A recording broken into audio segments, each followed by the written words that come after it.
रब्ब इश्रह ली सदरी वयस्सिर ली अमरी वहलुल उक़दतम मिन लिसानी यफ़क़हू क़ौली।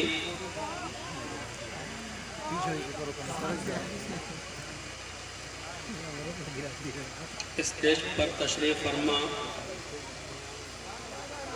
मुअत्तर उलमाए किराम और बिलखुसूस इस इजलास के रूह रवां फ़ज़ीलतुश शेख मौलाना अतहर मदनी हफ़िज़हुल्लाह और फ़ज़ीलतुश शेख मौलाना अब्दुल हलीम मदनी हफ़िज़हुल्लाह, जिन्होंने बार बार मुझे कॉल किया और यहाँ आने की उन्होंने दावत दी। 24 तारीख पहले फ़ाइनल था, फिर 28 किया और फिर उसके बाद में 29 तारीख उन्हीं की मेहनत और मशक्क़त से मैं यहाँ तक पहुँचा। और हमारे रफ़ीक़ सफ़र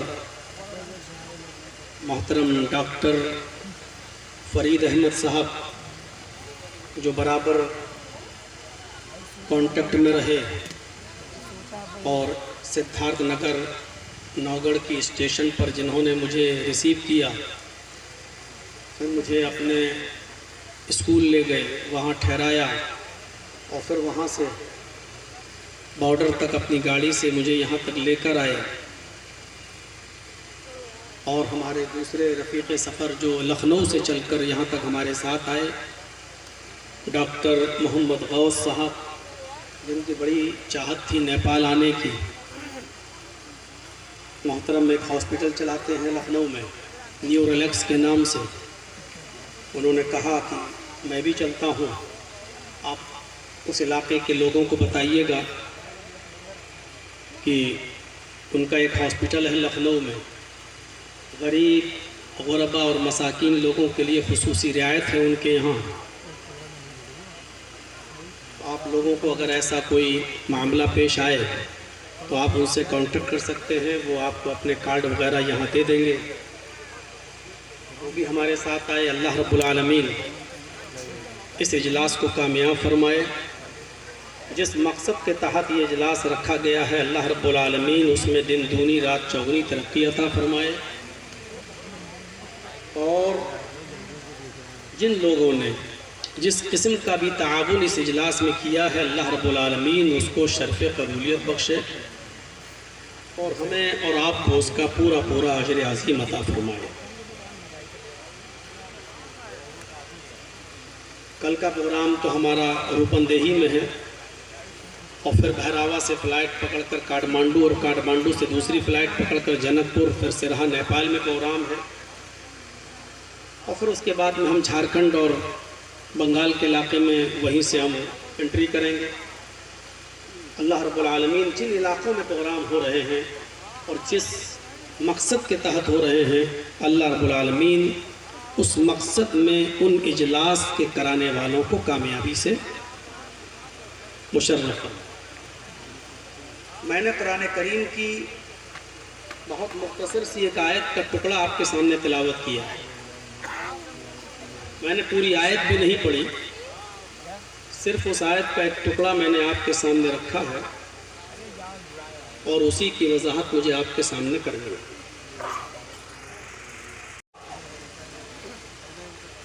हर इंसान को इस बात पर गौर करना भी चाहिए कि इस दुनिया में हमारे आने का मकसद क्या है। हम पैदा हुए हैं, बचपन से लेकर जवानी और जवानी से लेकर बुढ़ापा और बुढ़ापे के बाद एक दिन हम दुनिया से चले जाते हैं। तो क्या हमारी ज़िंदगी का सिर्फ यही मकसद है कि हम पैदा हों, बचपना माँ बाप की गोद में गुजारें, जवानी हम कारोबार और बिजनेस करके ख़त्म कर लें, बुढ़ापा हम फिर अपने औलाद के सहारे जिएं और एक दिन आकर मर जाएं और कब्र में चले जाएं, बस हमारा काम ख़त्म हो गया। क्या इस दुनिया में आने का सिर्फ यही एक मकसद है या कोई और मकसद भी? वो मकसद क्या है और वो मकसद कौन बताएगा? जाहिर है कि जिसने हमें पैदा किया है वही उस मकसद को बताएगा भी। हम देखते हैं कि जो कंपनी जो गाड़ी बनाती है वही कंपनी उस गाड़ी को चलाने और उस गाड़ी को किस तरीके से रोड पर लाएंगे, कौन सा गियर डालेंगे, जब उसमें खराबी आ जाए तो क्या करेंगे, वही कंपनी पूरी एक बुकलेट छापती है और वही समझाती है कि इस गाड़ी के अंदर पहला गियर कैसे है, दूसरा कैसे है, कैसे चलाना है, किस तरीके से चलाना है, क्योंकि वही कंपनी है जिसने उस गाड़ी को बनाया है। तो गाड़ी को चलाने के नियम और उसूल और ज़ाब्ते भी वही कंपनी बनाती है। तो जाहिर है कि ये दुनिया अल्लाह रब्बुल आलमीन ने बनाई है, तो इस दुनिया को कैसे चलाया जाए, और हमें और आपको उसी खालिके कायनात ने पैदा किया है, तो वही बताएगा कि हमारे पैदा होने का मकसद क्या है और इस दुनिया को किस तरीके से चलाया जाए, उसका निज़ाम किस तरीके से चलाया जाए, ये वही बताएगा जिसने इस कायनात को बनाया। इस कायनात के बनाने वाले ने हमारी ज़िंदगी का जो सबसे बड़ा मकसद बताया है, तख्लीक का, पैदाइश का, वो मकसद बताया, वमा खलक़तुल जिन्ना वल इंसा इल्ला लियअबुदून, और मैंने जिन्नों और इंसानों को महज सिर्फ इसलिए पैदा किया ताकि वो सिर्फ मेरी ही इबादत करें। मकसद बता दिया, वमा खलक़तुल जिन्ना वल इंसा इल्ला लियअबुदून, हमने जिन और इंसानों को इस दुनिया में इसलिए पैदा किया ताकि वो सिर्फ मेरी ही इबादत करें। असल मकसद यही है। दुनिया में कोई भी चीज आप उठाकर देखें जिसको हम बरत रहे हैं, झेल रहे हैं, इस्तेमाल कर रहे हैं, कोई भी चीज बेमकसद नहीं है। अभी आप देख रहे हैं मेरे सामने माइक लगा हुआ है और माइक में थोड़ी सी गड़बड़ी होती है, आवाज की कमी और बेशी में, तो कोई साहब आते हैं, बार बार कोई माइक को आगे करता है, कभी पीछे करते हैं, उसको का बैलेंस बना रहे हैं। मकसद आप समझ गए ना इस माइक का? इस माइक को बनाने वाले ने माइक इसलिए बनाया ताकि इसके जरिए दूर तक आवाज पहुंचाई जा सके, इसका साउंड अच्छा हो। अब ये माइक मेरे सामने लगा हुआ हो और उसमें आवाज ही ना आए, बिल्कुल आवाज ना दे, मेरी आवाज स्टेज पर बैठे हुए उलमा तक ना पहुंचे, तो आपको यकीनन गुस्सा आएगा। और कभी कभी किसी का गुस्सा अगर आउट ऑफ कंट्रोल हो गया तो वो माइक को उठाकर फेंक भी देगा। और थोड़ी सी माइक वाले ने अगर बदतमीजी कर दी कि भाई टेक्निकल चीज है, खराब हो गई तो क्या हुआ, तो उसको थप्पड़ भी लगा देगा, 10 बातें सुनाएगा भी कि हराम का पैसा लेते हो क्या। ये सब चीजें सिर्फ इसलिए हो रही हैं क्योंकि माइक को जिस मकसद के तहत आपने लगाया है वो मकसद उससे पूरा नहीं हो रहा है, और माइक बनाने वाले ने जिस मकसद के लिए माइक बनाया है उससे वो मकसद हासिल नहीं हो रहा है। तो जब माइक से उसका मकसद हासिल ना हो तो बेकार। मोबाइल आप खरीद रहे हैं एप्पल का, 1 लाख रुपए का मोबाइल आपने खरीदा, अब उसको आप कान में लगाकर हेलो हेलो कर रहे हैं, आवाज ही नहीं जा रही है। सिग्नल भी ठीक है, बैलेंस भी है, सब कुछ उसके अंदर है, लेकिन आवाज ही नहीं जा रही है। अब आप कहेंगे कि इतना महंगा मैंने मोबाइल लिया है, जिस मकसद के तहत लिया है वो काम ही नहीं कर रहा है, अब वापस कर देंगे, पैसा वापस ले लेंगे, क्योंकि जिस मकसद के तहत आपने मोबाइल खरीदा था वो मोबाइल आपके उस मकसद को पूरा नहीं कर रहा है। कुर्सी बैठने के लिए बनाई जाती है, अब वो उस पर बैठा ना जा सके, एक आदमी भी उस पर सही से टिक ना सके, तो आप कुर्सी को तोड़ देंगे और कूड़ेदान में, डस्टबिन में डाल देंगे। ये सब चीजें हमें ये बतला रही है कि जो चीज जिस मकसद के तहत बनाई गई है उससे वो मकसद अगर हासिल नहीं होता है तो वो चीज रिजेक्टेड है, बेकार है, किसी काम की नहीं है। आपके सामने जो एक सड़क गई है, रोड, सुबह सवेरे जब आप उठते हैं तो देखते होंगे कि इस सड़क पर कोई आदमी पैदल चले जा रहा है, कोई साइकिल से जा रहा है, कोई बाइक से जा रहा है, कोई 4 व्हीलर से जा रहा है। कभी आपने गौर किया, जो पैदल जा रहा है वो बेमकसद नहीं जा रहा है, जो साइकिल से जा रहा सुबह सवेरे उठकर वो बेमकसद नहीं जा रहा है, जो बाइक से जा रहा है वो बेमकसद नहीं जा रहा है, जो 4 व्हीलर से सफर कर रहा है सुबह सवेरे उठकर वो बेमकसद सफर नहीं कर रहा है।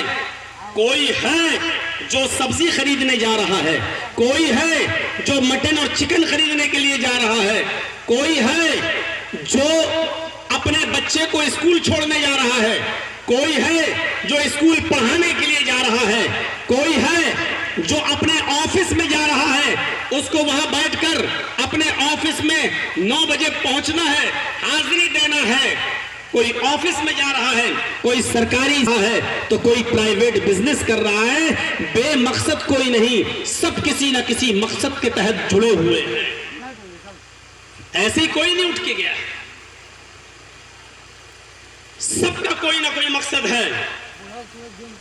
अल्लाह रब्बुल आलमीन ने फरमाया कि ऐ दुनिया वालों, हमने तुम्हें इस दुनिया में पैदा किया है, तुम्हें जिंदगी दी है, तो तुम्हारी जिंदगी देने का भी कोई ना कोई मकसद है, और वो मकसद ये है कि वमा खलक़तुल जिन्ना वल इंसा इल्ला लियअबुदून, मैंने जिन्नों को और इंसानों को इसलिए पैदा किया ताकि वो मेरी ही इबादत करें। अब आप सोच रहे होंगे कि मौलाना साहब हम सिर्फ अल्लाह ही की इबादत में लगे रहें तो बच्चों को खिलाएगा कौन, बच्चों की परवरिश कौन करेगा, मेहनत कौन करेगा, कमाएगा कौन? तो एक बात याद रखिएगा, एक मकसद होता है असली और एक मकसद होता है ज़िमनी। असली मकसद के आगे ज़िमनी मकसद बिल्कुल बेकार है।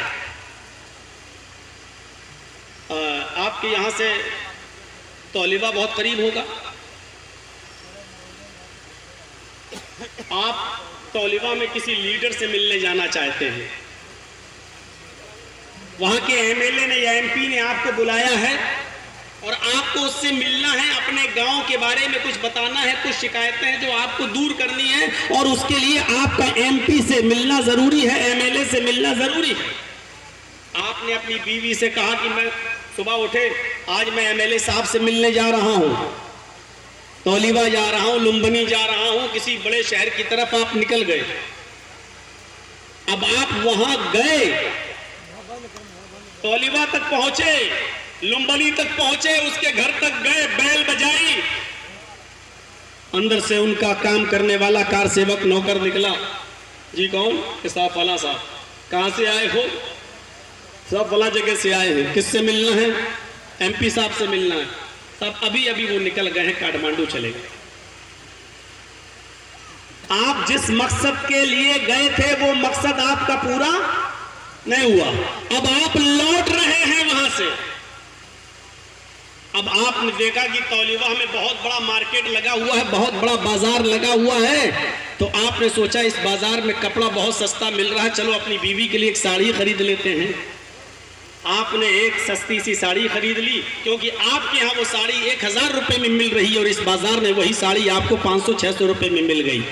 तो आपने खरीद ली, 2 जोड़ा मोजा ले लिया, 2-4 जोड़े जूते चप्पल भी आपने खरीद ली, क्योंकि इस मार्केट में सस्ते मिल रहे हैं, आपने खरीद लिया। और ये सारी चीजें खरीद कर जब घर आए और गांव के लोगों ने पूछा साहब क्या हुआ, एमपी साहब से मुलाकात हुई? कहा साहब नहीं यार, हमारा तो लुम्बनी तक का सफर, तौलिबा तक का सफर बिल्कुल बेकार हो गया है, बेमकसद हो गया है, मकसद हल नहीं हुआ है, मकसद हासिल नहीं हुआ है, जिस काम के लिए गए थे वो काम हुआ ही नहीं। जबकि आपने साड़ी खरीदी है, आपने कपड़ा खरीदा है, आपके मार्केट से सस्ता कपड़ा मिला है, आपने जूते खरीदे हैं, आपने चप्पल खरीदी है, लेकिन इसके बावजूद आप क्या कहते हैं कि हमारा सफर बेकार हो गया, क्योंकि जिस मकसद के लिए गया था वो मकसद मेरा पूरा नहीं हुआ। मेरा असल मकसद था कि मैं एमपी साहब से मिलूं, एमएलए साहब से मिलूं, वो मुलाकात नहीं हो पाई। अगरचे रास्ते में ये सस्ती चीजें खरीद ली, ये जिमनी चीजें थी, ये जिमनी मकसद था, चलो जब आए हैं तो अब बेकार क्यों लौटूं, ये भी खरीद लूं, कम से कम 500-600 रुपए बच जाएंगे इस कपड़े पर। ये जूता जो हमारे यहाँ 600 रुपए का मिलता है, यहाँ 250-300 रुपए में मिल रहा है। ये सारी चीजें खरीदने के बावजूद आप कहते हैं कि हमारा सफर बेकार हो गया है, हम जिस मकसद के लिए निकले थे वो मकसद में हम नाकाम हो गए। तो मेरे प्यारे साथियों, यही चीज अल्लाह रब्बुल आलमीन ने फरमाई इस कुरान की आयत में, वमा खलक़तुल जिन्ना वल इंसा इल्ला लियअबुदून, मैंने जिन्नों और इंसानों को इसलिए पैदा किया है ताकि वो मेरी ही इबादत करें। यह इबादत असली मकसद है। आपने अपने बच्चे को MBBS करा लिया, आपने अपने बच्चे को MBA करा लिया, आपने अपनी बेटी को BTech करा लिया, आपने अपने बच्चों को पढ़ा लिखा कर बहुत बड़ा आपने इंजीनियर बना दिया, आपने बहुत बड़ा महल और बहुत बड़ी बिल्डिंग बनाकर तैयार कर ली, लेकिन माफ कीजिएगा, अगर आपकी औलाद अल्लाह की इबादत से नहीं जुड़ी है और आप अल्लाह की इबादत से नहीं जुड़े हैं, तो बिल्कुल ऐसा ही है कि जैसे आपने लौटते वक्त मोजा तो खरीद लिया है, जूता तो खरीद लिया है, लेकिन जिस मकसद के तहत आप सफर कर रहे थे उस मकसद में आप कामयाब नहीं हुए। MP और MLA से मिलना था, उसमें आप नाकाम हो गए। बिल्कुल इसी तरीके से आप जिम्नी मकसद में तो कामयाब हो गए, लेकिन आप अपने उस असली मकसद में फौत हो चुके हैं, जिस मकसद के लिए हमें और आपको पैदा किया गया है, जिस मकसद के लिए हमें और आपको इस दुनिया में भेजा गया है, उस मकसद में हम नाकाम। जिस तरह आप मोजा और कपड़ा खरीदने के बावजूद आप ये नहीं कहते हैं कि हमारा सफर कामयाब रहा, उसी तरीके से आप अपने बस मैं समझ रहा हूं, ऐसा मत करिए, आप लोग बैठे रहिए, बदनज़मी का शिकार मत हो, आप बैठिए, होगा होगा होगा। मैं आप लोग बैठिए, कोई बात नहीं होगा।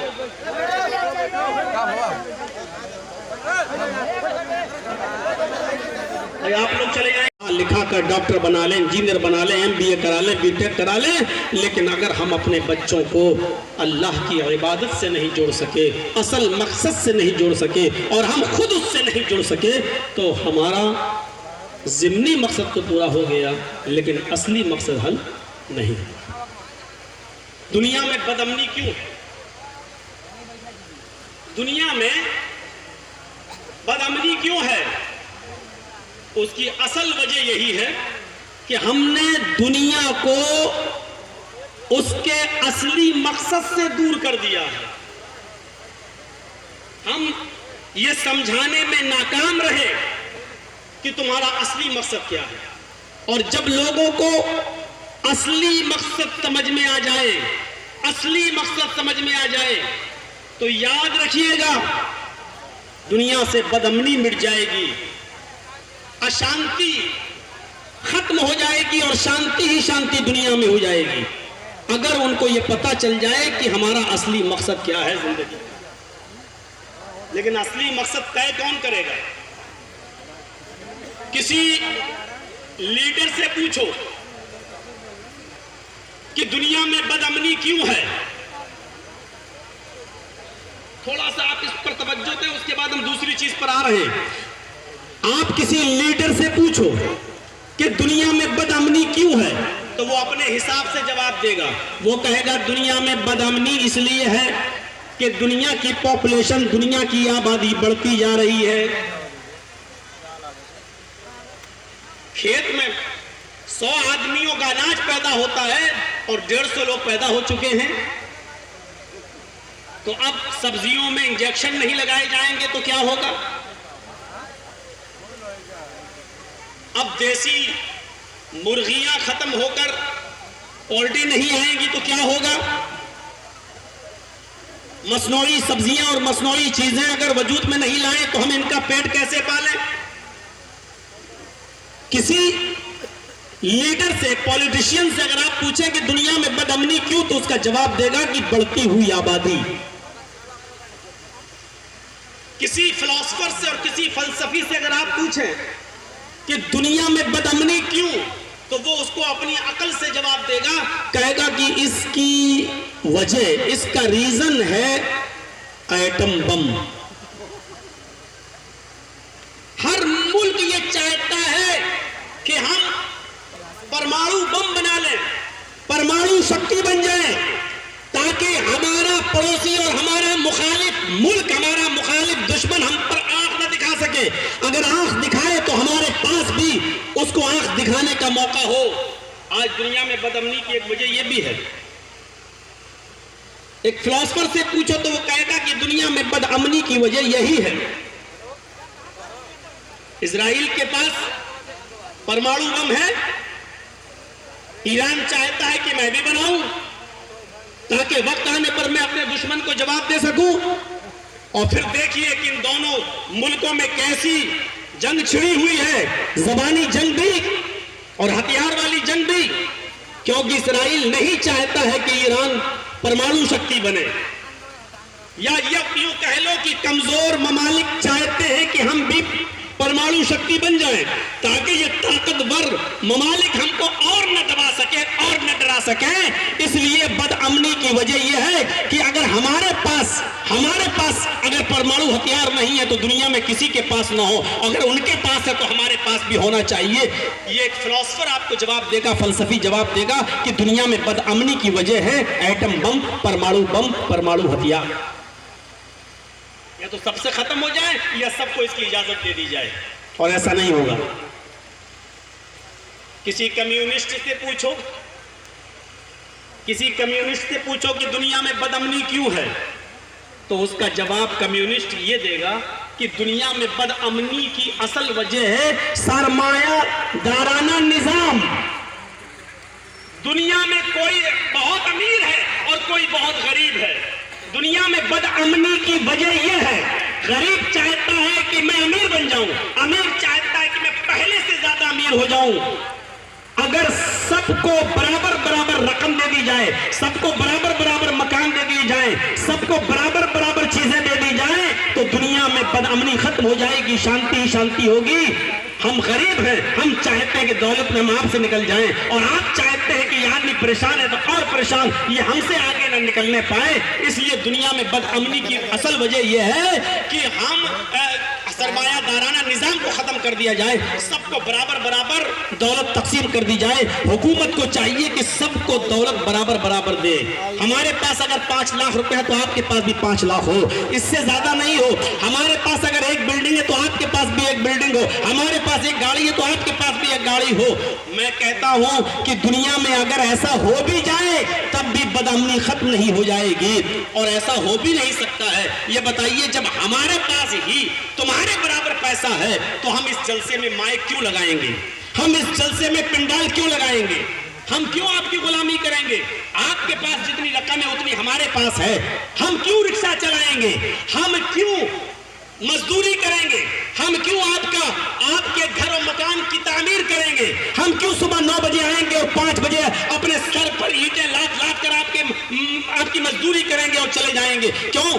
हम तो आपके बराबर है दौलत में, हम तो आपके बराबर है पैसे में, तो हम ऑटो क्यों चलाएं, हम टैक्सी क्यों चलाएं, हम बस क्यों चलाएं, हम रिक्शा क्यों चलाएं, हम पिंडाल क्यों लगाएं, हम माइक क्यों लगाएं, हम क्यों मजदूरी करें और मिस्त्रीगिरी का काम करें? अगर सब में दौलत बराबर बराबर तकसीम हो जाएगी तो फिर मेरे भाई ये दुनिया का निजाम बिगड़ के रह जाएगा। कोई आपको होटल खोलने वाला नहीं मिलेगा, कोई दाल और चावल बेचने वाला नहीं मिलेगा, क्योंकि हमारे पास तो पैसा तुम्हारे बराबर है। हम क्यों दाल बेचें, हम क्यों सब्जी बेचें, हम क्यों मटन बेचें, हम क्यों चिकन बेचें? मेरे भाइयों, ऐसा नहीं हो सकता है। लेकिन असल वजह यह भी नहीं, ना एटम बम है बदअमनी का रीजन, ना ही ये जो चीज अभी हमने लास्ट में आपके सामने बताई सरमायादाराना निजाम, और ना ही मुल्क की बढ़ती हुई पॉपुलेशन और आबादी, ये असली रीजन नहीं है बदअमनी का। बदअमनी का असली रीजन ये है कि हमने मुल्क को, हमने दुनिया को उसके असली मकसद से दूर कर दिया है, उसको बताया नहीं कि असली मकसद क्या है। अभी आप फर्ज कर लीजिए, एक मिसाल मैं आपको दे रहा हूं, उसके बाद में हम आते हैं। एक मिसाल पर गौर कीजिए। एक स्कूल है, सुबह 9 बजे खुलता है और 2 या 3 बजे उसमें छुट्टी हो जाती है। आपका बच्चा इसी स्कूल में पढ़ता है, 9 बजे का स्कूल है, आपका बच्चा 8:30 बजे स्कूल में आ जाता है। नर्सरी में पढ़ता है, छोटे छोटे बच्चे हैं, नर्सरी में पढ़ते हैं ये बच्चे, कोई फर्स्ट केजी में, कोई एलकेजी में, कोई यूकेजी में, कोई फर्स्ट में, कोई सेकंड में। स्कूल 9 बजे का है, बच्चे 8:30 बजे आ जाते हैं। अभी प्रेयर नहीं हुई है, अभी घंटे नहीं लगी है, आधा घंटा बाकी है। उन बच्चों को आप देखेंगे कि वो स्कूल के ग्राउंड में खेलेंगे, कूदेंगे, शोर करेंगे, हंगामा करेंगे, एक दूसरे को पकड़ेंगे, एक दूसरे को मारेंगे। कोई पेड़ पे चढ़ रहा होगा, कोई क्रिकेट खेल रहा होगा, कोई लड़ रहा होगा, कोई किसी का कॉलर पकड़ता है, कोई किसी को नीचे गिराता है। कितना हंगामा होता है। उन बच्चों के दरमियान अचानक 9 बजता है, घंटी बजती है और बच्चे अपने अपने क्लास में चले जाते हैं और बच्चे बिल्कुल खामोश हो जाते हैं। मैं पूछता हूं, अब क्या हुआ? ये बच्चे एकदम खामोश क्यों हो गए? अभी तक शोर कर रहे थे, क्यों? क्या ये घर से खाना खाकर नहीं आए थे? नहीं। क्या ये भूखे आए थे? नहीं। क्या ये अपने माँ बाप से सीख कर रहे थे कि बच्चों स्कूल में जाना और लड़ना? नहीं। अभी तक लड़ रहे थे, अचानक खामोश हो गए।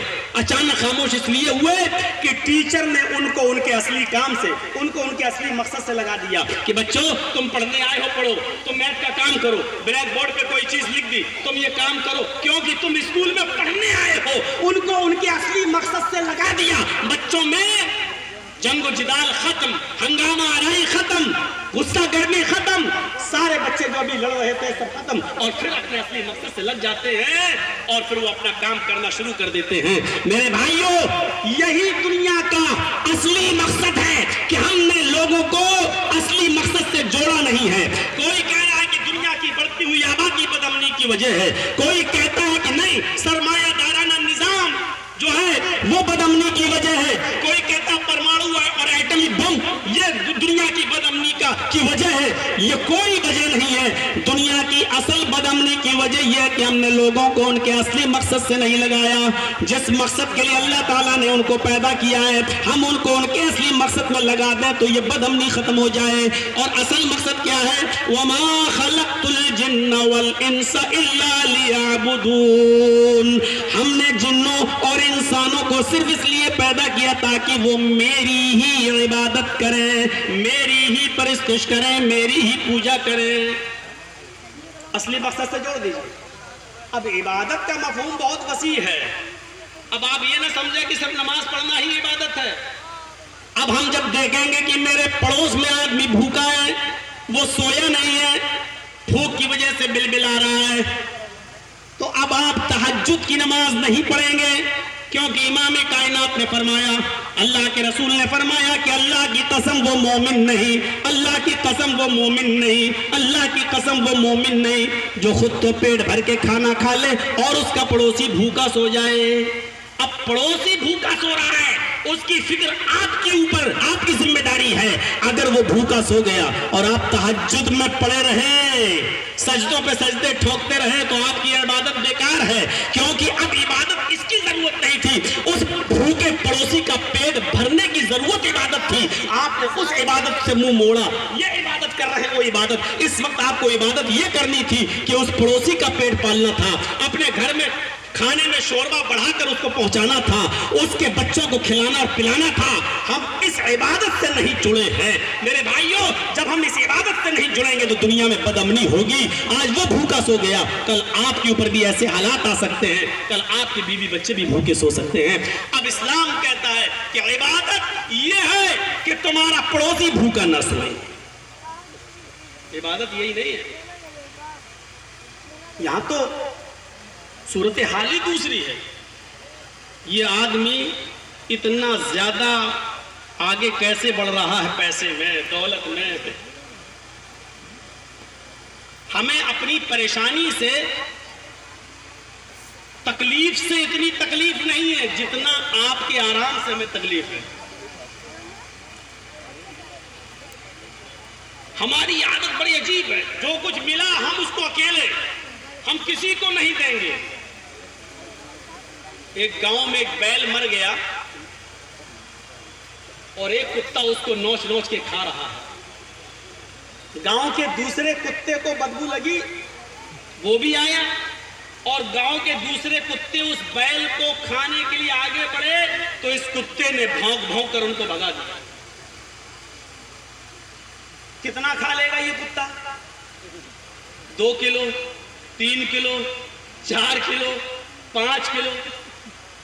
अरे यहां तो 3 कुंटल पड़ा हुआ है। लेकिन कुत्ते की सिफत यह है कि बर्बाद हो जाए, खत्म हो जाए, मिटता है तो मिट जाए, लेकिन दूसरे कुत्ते को हम खाने नहीं देंगे। मिसाल बहुत कड़वी है लेकिन सुनना पड़ेगी, तुम्हें नहीं तुम्हारे बाप को भी, क्योंकि अथॉरिटी, पावर मुझे आपने नहीं दिया बोलने का। यही सिफत आज हमारे अंदर भी आ गई है। जितना आ रहा आने दो, किसी को हम देंगे नहीं, चाहे बर्बाद हो जाए हमारे यहां, लेकिन हम आपको नहीं देंगे।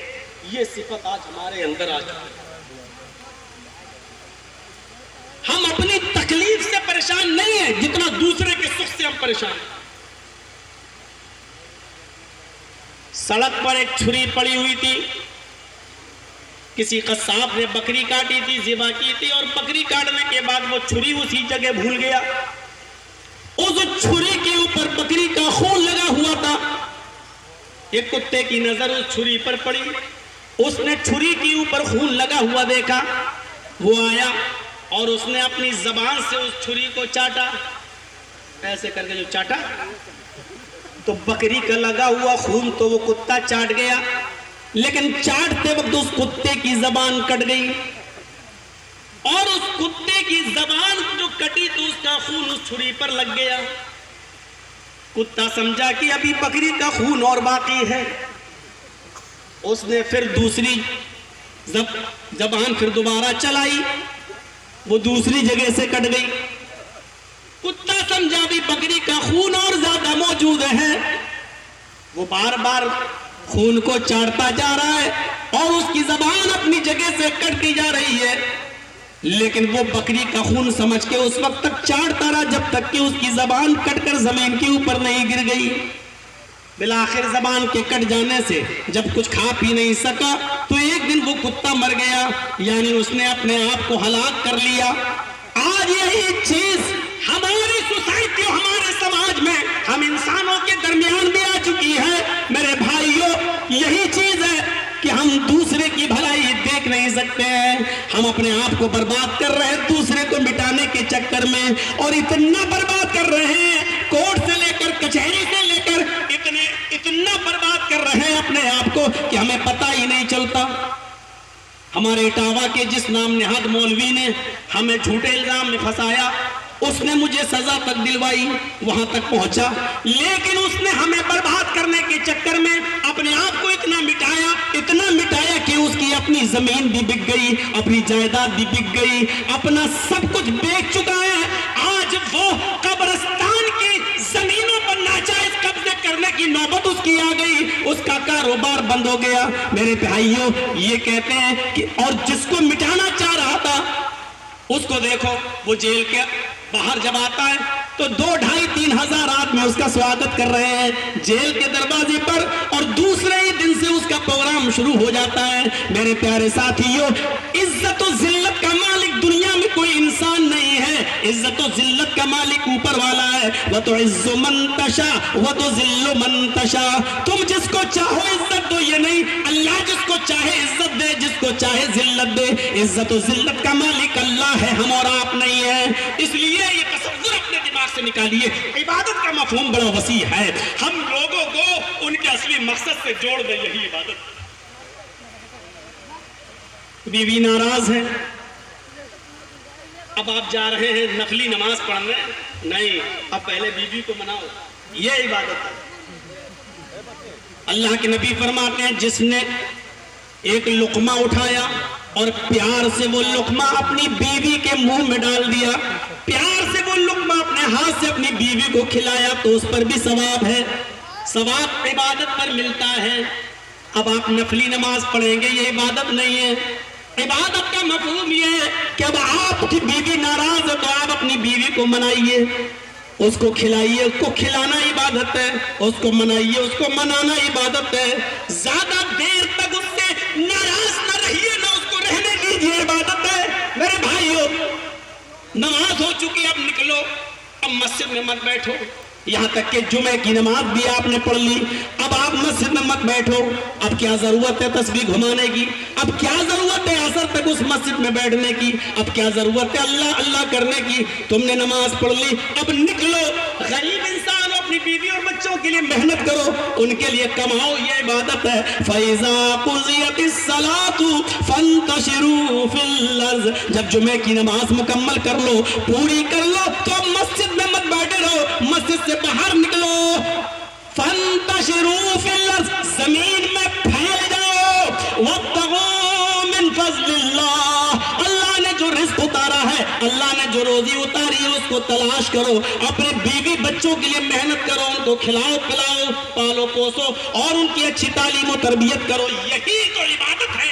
हमने इबादत का मफहूम ये समझ लिया, सुबह उठो और शाम तक अल्लाह करते रहो, और शाम को जब कोई पूछे खाना कहाँ से आएगा, तो मोहल्ले वालों के ऊपर बोझ बन जाओ कि वो लोग खिलाएंगे और पिलाएंगे। हमने इबादत का मफहूम ये समझ रखा है, यह इबादत का मफहूम नहीं है। हमने लोगों को असली मकसद से दूर कर दिया है।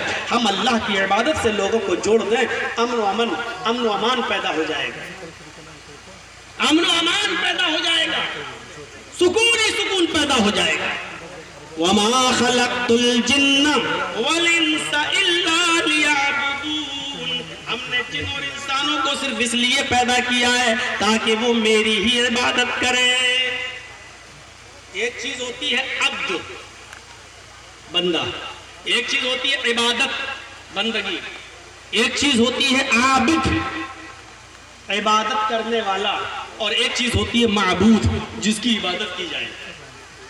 देख रहे हैं, अब्द, हम और आप कौन हैं? अब्द, अल्लाह के बंदे, नमाज पढ़ रहे हैं, रोजा रख रहे हैं, बीवी को अपने हाथ से खाना खिला रहे हैं, ये क्या है? इबादत, बंदगी। हम जो कर रहे हैं अपने हाथ से, हम कौन हुए? आबिद, इबादत करने वाले। और ये इबादत हम जिसके लिए कर रहे हैं वो कौन है? माबूद, जिसकी इबादत की जाए। एक आबिद में और माबूद में बड़ा गहरा रब्त होना चाहिए। हम अब्द के माना गुलाम, हम अल्लाह के गुलाम हैं, नौकर नहीं, सर्वेंट नहीं है। नौकर क्या होता है? जर्जी साहब ने एक मदरसा खोला, एक स्कूल खोला, आप उस मदरसे में टीचर हैं, आप सुबह आएंगे 7 बजे और 12 बजे छुट्टी। 7 बजे से लेकर 12 बजे तक आप हमारे यहाँ सर्विस कर रहे हैं, आप हमारे सर्वेंट हैं, लेकिन गुलाम नहीं है। हमने आपको खरीदा नहीं है। 12 बजे के बाद भी आप आइए, 1 बजे भी आइए, रात में भी आइए, नहीं, क्योंकि हमने आपको खरीदा नहीं है। सर्वेंट में और गुलाम में फर्क होता है। गुलाम उसको कहते हैं जिसको खरीदा गया। अरब के अंदर पहले गुलाम बेचे जाते थे और खरीदे जाते थे। जब हमने किसी को कीमत देकर खरीद लिया तो वो हमारा नौकर नहीं है। हमें रात के 12 बजे भी उठाना पड़ेगा तो उसको उठना पड़ेगा, हमें रात के 2 बजे भी उससे काम लेना है तो हम उससे काम लेंगे। क्योंकि हमने उसको खरीदा है, वो हमारा गुलाम है, नौकर नहीं। अल्लाह रब्बुल आलमीन ने फरमाया तुम मेरे बंदे हो, मेरे गुलाम हो, नौकर नहीं। तुम इतनी ड्यूटी देने के बाद फ्री नहीं हो जाओगे। सुबह फजर में उठे, नमाज पढ़ी और घर में चले गए, नहीं नहीं, जब हम चाहेंगे तुम हमारे गुलाम हो, हमने अपनी जन्नत के बदले तुम्हें खरीद लिया है। हम तुम्हारी जानें भी जब मांगेंगे तो तुम्हें देना पड़ेगा, तुम्हारा माल जब हम मांगेंगे तब तुम्हें हमें देना पड़ेगा।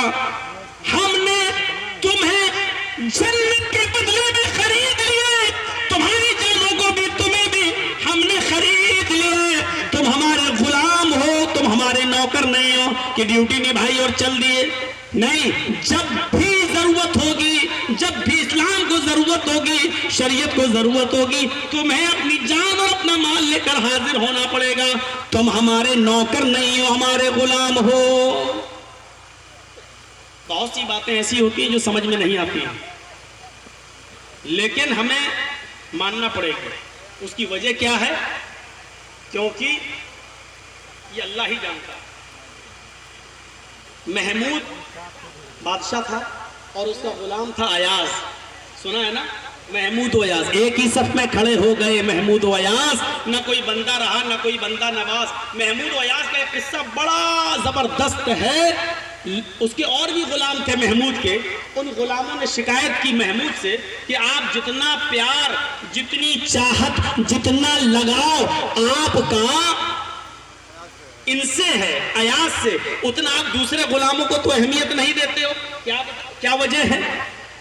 आए महमूद, हम भी तो आपके गुलाम हैं, और भी 15-20 जो लोग हैं वो आपके गुलाम हैं, लेकिन उतना प्यार, उतनी मोहब्बत आप हमें नहीं करते हो जितना आप अयाज से करते हो। इसकी वजह क्या है? महमूद ने कहा तुमने हमारे ऊपर इल्जाम लगा दिया है कि मैं औरों को प्यार कम करता हूँ, औरों को कम चाहता हूँ और अयाज को ज्यादा चाहता। उन गुलामों ने कहा हाँ यही वजह है, हम देखते हैं। उसने कहा जानना चाहते हो कि मैं अयाज को क्यों ज्यादा चाहता हूं और तुम लोगों को इतना ज्यादा क्यों नहीं चाहता? कहां बताओ। उसने सारे गुलामों को बुलाया, लाइन से बिठा दिया। महमूद ने सारे गुलामों को लाइन से बिठा दिया, अयाज को भी बिठा दिया, और सबके हाथ में उसने, बादशाह ने, महमूद ने एक एक डायमंड का, हीरे का हार दे दिया। हीरा, एक एक हीरा दे दिया सबको, लो पकड़ो। और सबके हाथ में एक एक हथौड़ी भी दे दी, एक हैमर, हथौड़ा भी दे दिया, लो। जब उसने एक एक डायमंड सब गुलामों को दिया तो अयाज को भी दिया। फिर उसने एक एक हथौड़ा सारे गुलामों को दिया, अयाज को भी दिया। उसके बाद उसने कहा सब लोगों को हथौड़ा मिल गया, हाँ, डायमंड मिल गया, हाँ। अब कहा कि मेरा हुक्म है कि तोड़ दो ये हथौड़ा, डायमंड पे मारो, इस डायमंड को तोड़ दो, इस हीरे को तोड़ दो। सब लोगों ने कहा इतना कीमती डायमंड, इसको तोड़ दो। फिर कुछ सोचा, एक दूसरे ने एक दूसरे का मुंह देखा, लेकिन उठाया हथौड़ा और सब ने मार दिया। डायमंड टूट गया, चकनाचूर हो गए। सबने हथौड़ा मारा, अयाज ने भी मारा।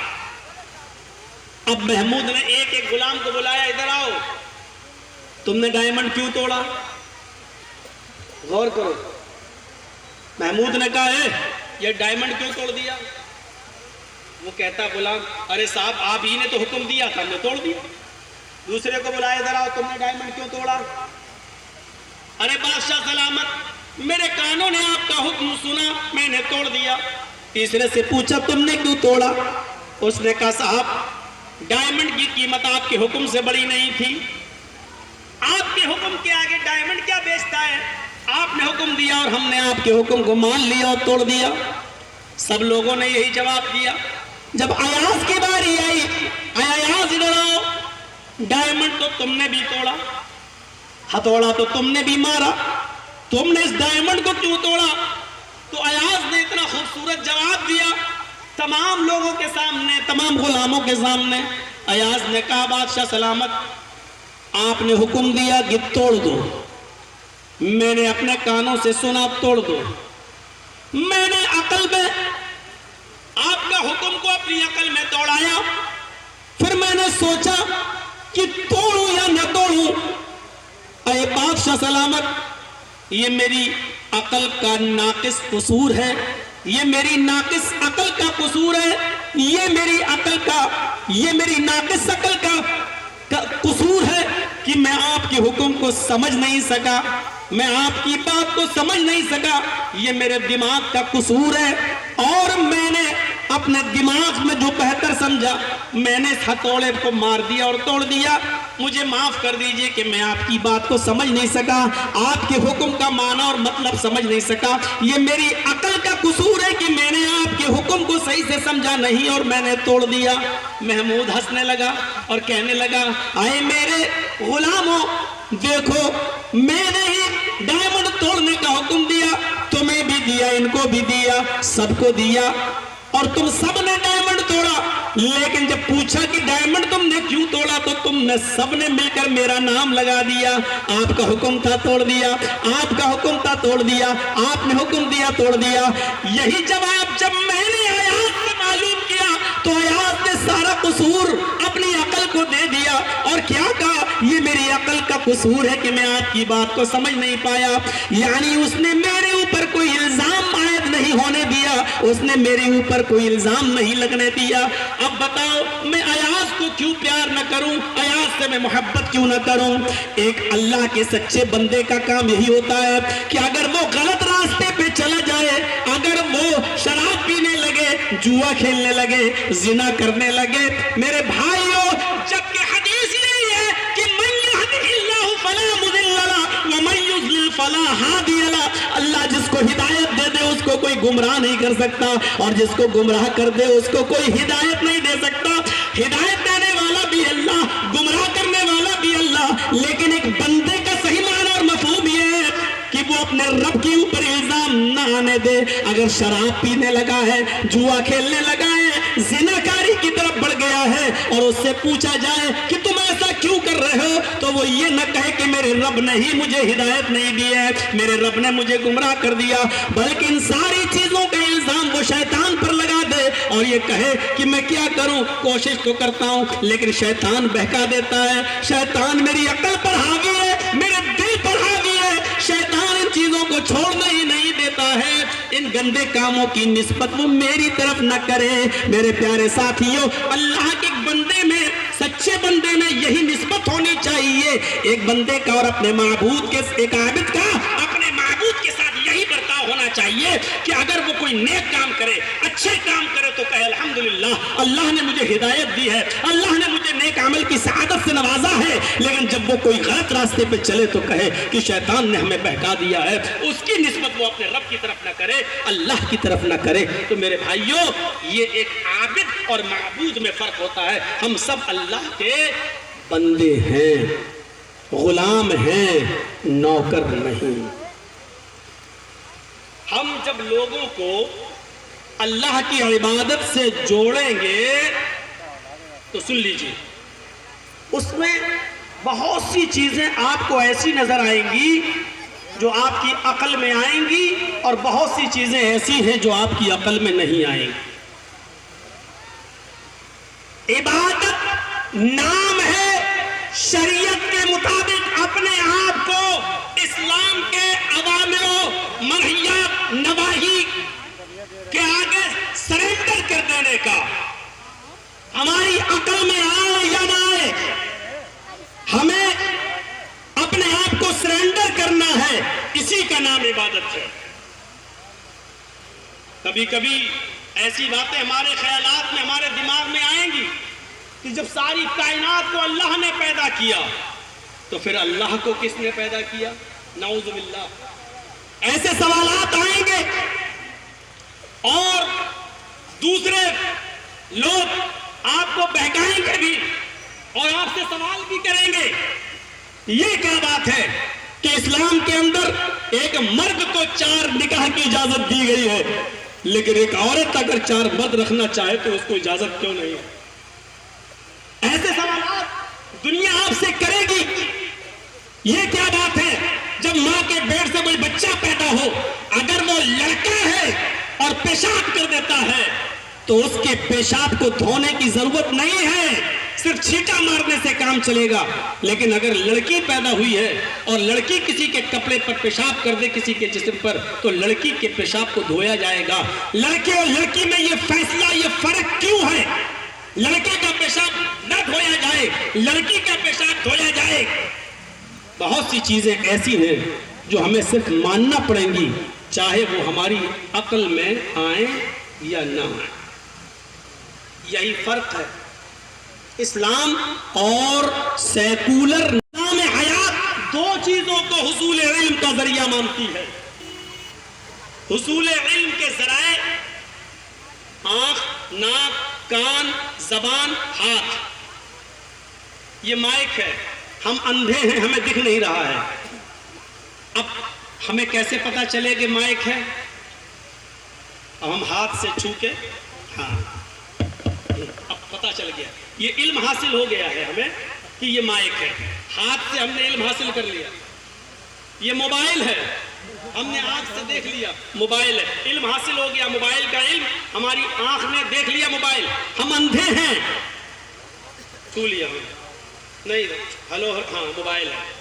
कान के जरिए हमने पता लगा लिया, किसी ने बताया साहब ये मोबाइल है। तो हुसूल इल्म का जरिया आंख, नाक, कान, जबान। ये पानी अच्छा है कि खराब है पता नहीं है, बोला ठीक है, अच्छा है, ताजा पानी। ये जबान भी एक जरिया है इल्म के हुसूल का। आंख, नाक, कान, जबान और हाथ। और कभी कभी ये चीजें काम ना आए तो एक और जरिया है अक्ल। हुसूल इल्म का जरिया अक्ल। अक्ल से आदमी सोचता कि ये करूं कि नहीं करूं। हाथ नहीं बताता, जबान नहीं बताता। अब जुआ है, जुआ खेलना या नहीं खेलना, अब अक्ल से काम लो, जुआ खेलना सही है कि नहीं है। तो सेकुलर निजाम हयात यही कहती कि दो चीजें हुसूल इल्म का जरिया है, आंख, नाक, कान, जबान, हाथ, ये एक चीज, और जब ये बंद हो जाए तो अक्ल। लेकिन इस्लाम कहता है तीन चीजें हुसूल इल्म का जरिया है, आंख, नाक, कान, जबान, हाथ। ये एक चीज हो गई, और जब ये काम न करे तो अक्ल से सोचो ये गलत है या सही। और फिर एक ऐसा मकाम आ जाता है जहां अक्ल कोई फैसला नहीं कर पाती है। अक्ल भी सोचने और समझने पर मजबूर नहीं, वो अक्ल भी काम नहीं आती है। तो वहां पर एक हुसूल इल्म का जरिया है वही इलाही, वहां एक हुसूल इल्म का जरिया है जिब्राइल अमीन की आमद, वही हुसूल इल्म का एक जरिया है कुरान और हदीस। ये तीन चीजें हुसूल इल्म का जरिया है। बल्कि मैं साफ साफ ये कह दूं कि जब अक्ल काम करना बंद कर दे और अक्ल किसी बात का फैसला न करे, तब तीसरा इल्म ही काम आता है, और वह है हुसूल इल्म का तीसरा जरिया वही इलाही। जहां अक्ल काम करना बंद करती है और जहां अक्ल कोई काम नहीं कर सकती है, फैसला नहीं कर सकती है, वह वही इलाही का जरिया। मसलन सारी चीजों को अल्लाह ने पैदा किया, तो फिर अल्लाह को किसने पैदा किया? अब आप अपनी अक्ल से वो सवाल कर रहे हैं जो इस अक्ल के दायरे में नहीं है।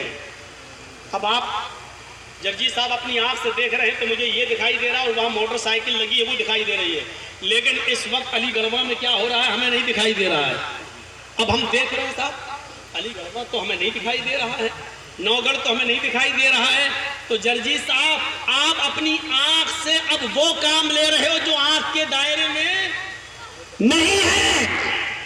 आप इस वक्त हमारी तकरीर सुन रहे हैं, सुनाई दे रही है, लेकिन इस वक्त लखनऊ के अंदर किसके भाषण और किसकी तकरीर और स्पीच हो रही है वो आपको नहीं सुनाई दे रही है।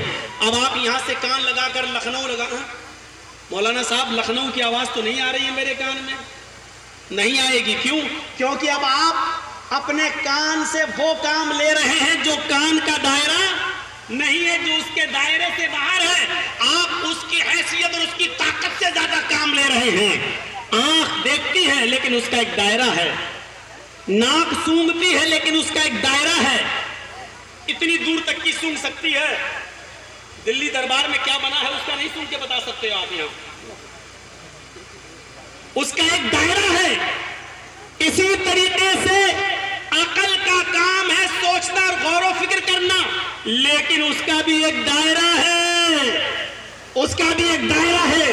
उसको उसके दायरे से आगे बढ़ाओगे और उस पर उससे के दायरे से ज्यादा उस पर बोझ डालोगे तो ये अकल उस बोझ को बर्दाश्त नहीं कर सकती है। अकल का काम नहीं है उसका जवाब देना। इसलिए याद रखिएगा, इबादत नाम है अपने आप को सरेंडर कर देने का। अब मैं आपसे सवाल करता हूं, नमाज पढ़ना क्या है? आप कहेंगे इबादत। तो भैया ये ड्रोन यहां मत ले आइएगा, वहीं पर रहने दीजिए, ये माइक पर बहुत असर डालता है। अब सुनिएगा, अब हम जो बताना चाह रहे हैं वो चीज। अब आपसे मैं सवाल करूं, बताइए नमाज क्या है? आप कहेंगे बहुत बड़ी इबादत। रोजा क्या है? आप कहेंगे बहुत बड़ी इबादत। निकाह करना क्या है? आप कहेंगे नबी अकरम की अजीम सुन्नत। ठीक है, अच्छा मैं आपसे पूछता हूं, अगर नमाज पढ़ना इबादत है तो असर की नमाज के बाद नफिल नमाज पढ़ना मना क्यों है? फजर की नमाज के बाद नफिल नमाज पढ़ना मना क्यों है? सूरज निकल रहा हो, सुबह सूरज जब तुलू हो रहा हो तो तुलू आफ्ताब के वक्त आप नमाज क्यों नहीं पढ़ सकते? गुरूब आफ्ताब के वक्त नमाज पढ़ना गुनाह क्यों है? जवाल के वक्त जब सूरज आपकी खोपड़ी के ऊपर सामने खड़ा हुआ हो, जवाल के वक्त अगर आप नमाज पढ़ेंगे तो आपको गुनाह पड़ेगा। कहां है नमाज पढ़ना इबादत? अगर नमाज पढ़ना इबादत होती तो सुबह सवेरे सूरज निकलते वक्त तुलू आफ्ताब के वक्त भी मना ना होता, गुरूब आफ्ताब के वक्त भी पढ़ना मना ना होता, जवाल के वक्त भी पढ़ना मना ना होता। नमाज पढ़ना इबादत नहीं है। नमाज को जनाबे मुहम्मदुर रसूलुल्लाह के हुक्म के मुताबिक पढ़ना इबादत है। मा आताकुमुर रसूलु फखुज़ूहु व मा नहाकुम अन्हु फंतहू। जो तुम्हें रसूल दें वो ले लो, और एक दूसरा माना माँ का होता है जितना दें उतना ले लो। मा आताकुमुर रसूल, तुम्हें रसूल जो दें वो ले लो। माँ का दूसरा माना जितना दें उतना ले लो। फजर में 2 रकात दी है फर्ज, 4 नहीं पढ़ सकते। जोहर में 4 फर्ज दिए, 6 नहीं पढ़ सकते। मगरिब में 3 दिए फर्ज, 4 नहीं पढ़ सकते। जितना दे उतना ले लो। मां जो दे और जितना दे, जो दे वो ले लो, जितना दे उतना ले लो। वमा नहाकुम अन्हु फंतहू, जिन कामों से रोकें उससे रुक जाओ, और जितना रोकें उतना रुक जाओ। नमाज पढ़ना इबादत नहीं। नमाज को कुरान और हदीस के मुताबिक, नबी अकरम के हुक्म के मुताबिक पढ़ना इबादत है। नबी ने कहा इस वक्त पढ़ो, उस वक्त पढ़ा जाएगा। नबी ने कहा इस वक्त पढ़ोगे तो गुनाह होगा, उस वक्त पढ़ोगे तो गुनाह होगा। रोजा रखना इबादत है। अभी आपने रमजान का महीना, पूरा महीने के रोजे रखे। अगर रमजान में के महीने में रोजा रखना इबादत है, अगर रोजा रखना इबादत है तो ईद के दिन रोजा रखना हराम क्यों है? बकरा ईद के दिन रोजा रखना हराम क्यों है? बल्कि बकरा ईद के 3 दिन के बाद, और बकरा ईद के 3 दिन के बाद और भी रोजा नहीं रख सकते हो, क्योंकि वो अय्याम तशरीक के दिन है, खाने पीने के दिन है। 10 को रोजा नहीं रख सकते, 11 को नहीं, 12 को नहीं, 13 को नहीं। मैं पूछता हूं, अगर रोजा रखना इबादत है तो ईद के दिन क्यों मनाएं? अगर रोजा रखना इबादत है तो मेरे भाइयों बकरा ईद के दिन क्यों मनाएं? अगर रोजा रखना इबादत है तो मेरे भाइयों बकरा ईद के 3 दिन तक रोजा रखना क्यों मनाएं? रोजा रखना इबादत नहीं है। रोजा नबी अकरम सल्लल्लाहु अलैहि वसल्लम के हुक्म के मुताबिक रखना इबादत है, और नबी अकरम सल्लल्लाहु अलैहि वसल्लम के हुक्म से रुक जाना वो भी इबादत है। नबी अकरम ने फरमाया मेरी उम्मत उस वक्त तक भलाई में रहेगी जब तक वो रोजा इफ्तार करने में जल्दी करेगी, जब तक वो रोजा इफ्तार करने में जल्दी करेगी। अब रोजा इफ्तार करने में जल्दी करना इबादत है। रोजा इफ्तार में जल्दी करना इबादत है। जैसे ही सूरज गुरूब हो जाए वैसे ही रोजा इफ्तार कर देना चाहिए। एहतियातन 5 मिनट 10 मिनट अब आप रुकेंगे तो आपको गुनाह पड़ेगा। अब आप सोचें कि भूखा और प्यासा रहने का नाम रोजा है, तो जितनी देर भूखा और प्यासा हम रहेंगे उतना और ज्यादा सवाब। लिहाजा रोजा इफ्तार का टाइम तो हो गया, लेकिन हम 1 घंटा और भूखा रह सकते हैं। हम 1 घंटे के बाद इफ्तार करेंगे तो अब आपको गुनाह पड़ेगा। भूखा और प्यासा रहने का गुनाह नहीं, नबी अकरम की सुन्नत की मुखालिफत करने का गुनाह हमें और आपको पड़ेगा। क्योंकि जब अल्लाह ने और नबी ने रोका था उस वक्त रुकना इबादत था। अब नबी कह रहे खाओ, अब अल्लाह ताला कह रहा खाओ। जैसे ही वक्त हो गया खाओ, अब खाना इबादत है, अब खाना इबादत है। मेरे भाइयों, अब अगर हुक्म के आगे नहीं तस्लीम करेंगे हम अल्लाह का हुक्म और नबी का हुक्म तो गुनाह पड़ेगा। जब भूखा रखने का हुक्म था तो भूखा रहना इबादत, जब कह दिया खाओ तो खाना इबादत। अब और आधा घंटा भूखा रहोगे तो गुनाह पड़ेगा, और जानबूझकर 1 घंटा भूखा रहोगे तो गुनाह पड़ेगा। शादी करना बहुत बड़ी सुन्नत, बीवी से हम बिस्तरी करना, मुजामत करना सुन्नत। वो बीवी जिसको कलिमतुल्लाह के जरिए अपने अपने ऊपर हलाल किया है, लेकिन गौर कीजिए, गौर कीजिए, ये बीवी जो अपने ऊपर हलाल, लेकिन रोजे की हालत में यही बीवी हमारे ऊपर हराम हो जाती है। साहब कलमा तो आपने पढ़ा है, या अय्युहल्लज़ीना आमनु तक़ुल्लाह हक़्क़ तुक़ातिह वला तमूतुन्ना इल्ला व अंतुम मुस्लिमून। ये सारी आयतें पढ़ी गई। इन्हीं कलिमात के जरिए तो आपने अपने ऊपर बीवी को हलाल किया था। ये बीवी जिसके साथ आपका मिलना जुलना हलाल था, बल्कि सवाब था, बल्कि नेकी था। यही इबादत जो बीवी के साथ हम बिस्तरी करके आप सवाब कमाते थे, अब रोजे की हालत में अगर आप अपनी बीवी से मुजामियत करेंगे, हम बिस्तरी तो हराम हो गया। यही बीवी आपके लिए रोजे की हालत में हराम है। हराम ही नहीं है, बल्कि रोजे की हालत में अगर आपने अपनी बीवी से मुजामियत कर ली, हम बिस्तरी कर ली, तो ये रोजा तो आपका खराब हो ही गया है। इस रोजे की कज़ा तो आपको करना ही पड़ेगी। आपको पनिशमेंट और मिलेगा, एक सजा आपको और आपके ऊपर आयत की जा रही है, और वो सजा ये है कि अब आपको ये जुर्माना लगाया जा रहा है। जब तक ये जुर्माना तुम अदा नहीं कर दोगे, आपकी बीवी आपके लिए अब हलाल ही नहीं होगी। और वो जुर्माना ये है कि तुम एक गुलाम आजाद करो। गुलाम को आजाद करने की ताकत नहीं है तो 60 रोजे रखो मुसलसल, पैदर पे, कंटिन्यू, रेगुलर। अब आपको ये रोजे रखना पड़ेंगे, आपको कंटिन्यू रेगुलर ये रोजे रखना पड़ेंगे बिला किसी उज़्र शरई के। एक रोजा भी आप तर्क नहीं कर सकते, एक रोजा भी आप छोड़ नहीं सकते, आपको ये रोजा रखना ही पड़ेगा।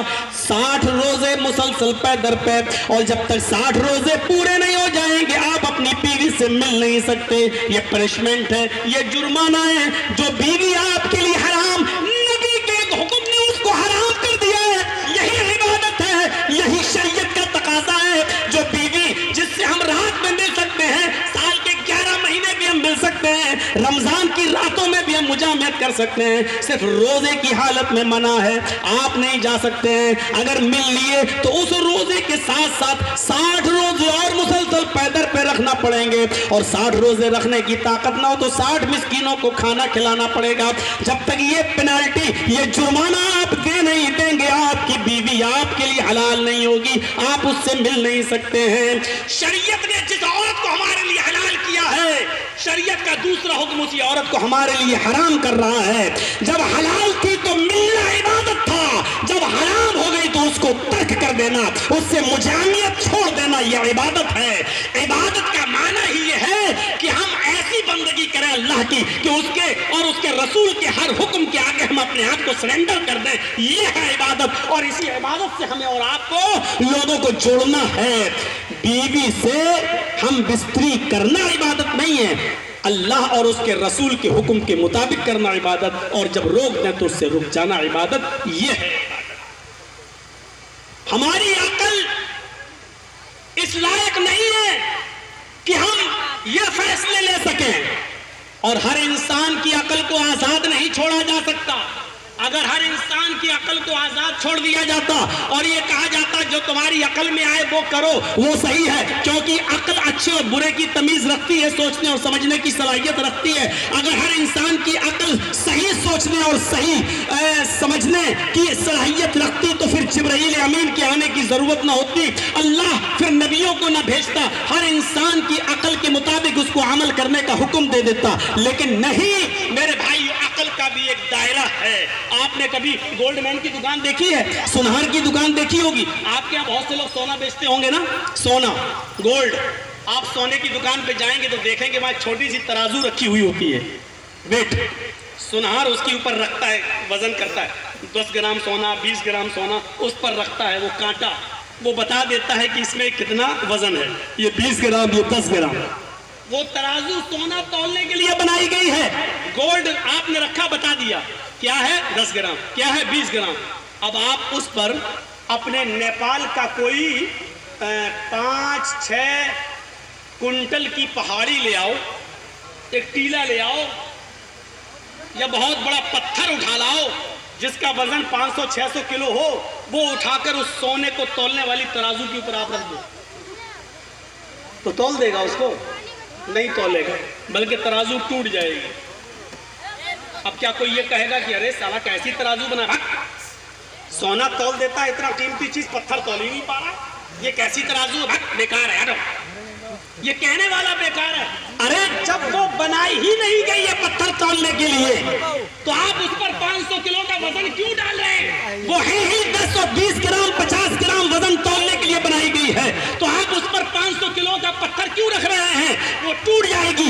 इसी तरीके से आपकी अकल चंद चीजों के लिए बनाई गई है।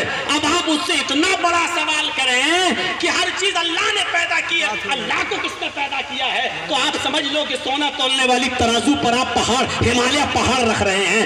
आपकी अकल टूट जाएगी, खत्म हो जाएगी। आप अपनी अकल से वो काम ले रहे हैं जो अकल उसके लिए बनाई नहीं गई है।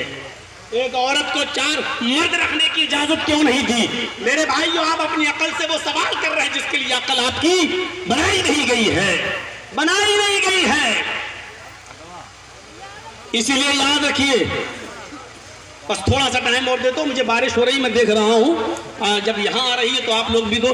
बस एक चीज और समझा दूं आपको मेरे भाइयों, शरीयत ने जिसको हलाल कर दिया वो हलाल, हमारी समझ में आए या ना आए। शरीयत ने जिसको हराम कर दिया वो हराम, हमारी समझ में आए या ना आए।